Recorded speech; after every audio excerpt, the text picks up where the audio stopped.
Let's find it out the goal of the running time analysis. In the previous videos, we have plotted the execution time versus the data size.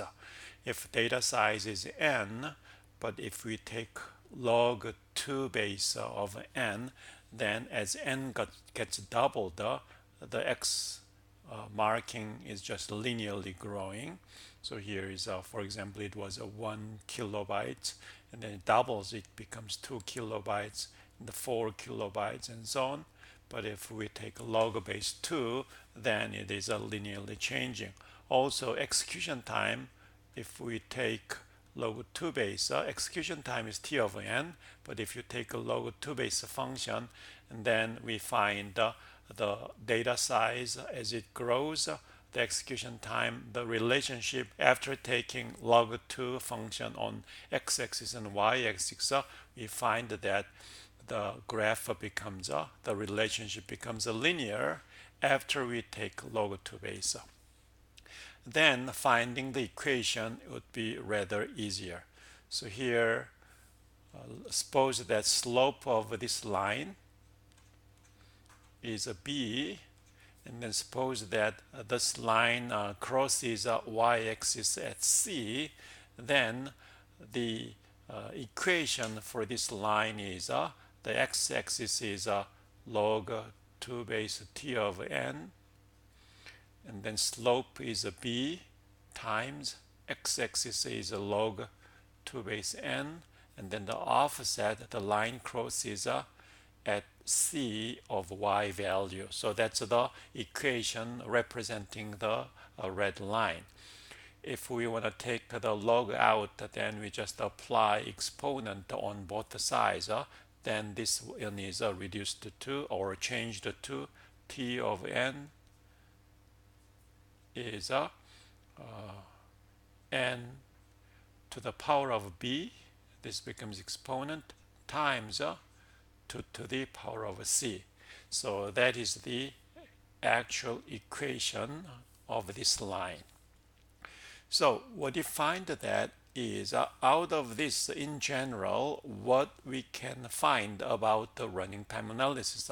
First, the exponent b is the slope of the line, and then c is intersection with the y-axis. So what are those? Is as follows. First, there is a system independent things there. So in generally, we can write the equation like this as we derived here. The system independent effect, which means independent means regardless of the computing power. You may have a superpower computer, you have a very low-end computer. Regardless of the computers, then b is the exponent of data size n is determined by the algorithms, and then input data size as n is there. And then c to the power of c determines the system dependent effect, that is a hardware, a CPU of the computer, memory size, cache size, and so on. Also software related one, then the system or operating system and network related ones. So what it means is that as you get a better and better computer, the overall what you achieve is the line, this red line gets lowered. As you get better and better system, this gets lowered. But it is in parallel. As you have a slower and slower computer, this line gets shifted upwards in parallel. That is the system dependent effect, which is determined by factor c, which is 2 to the power of c. But system independent effect, no matter how good your computer is, the line is maintained with the same slope, as that's a system independent effect. So if you want to develop a program which runs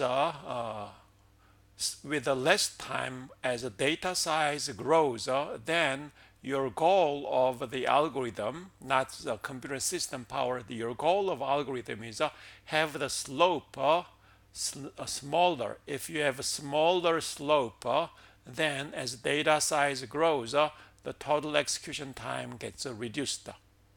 So that's what we mean by better algorithm as a data size grows. So the goal of a running time analysis is to find the system independent performance factor which is based on the algorithms. Thus, to analyze the system independent performance of the algorithm, we are to find the exponent b with respect to the input data. And then we are going to give a notation for that O n to the power of b, and then we read this one as order.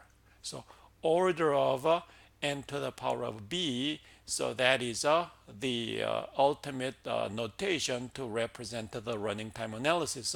And then as I told you, as a b is a slope of the line, so as a b becomes smaller, then as data size grows, the total execution time is not growing that fast or growing too fast and so on. So B determines the system execution time as data size grows.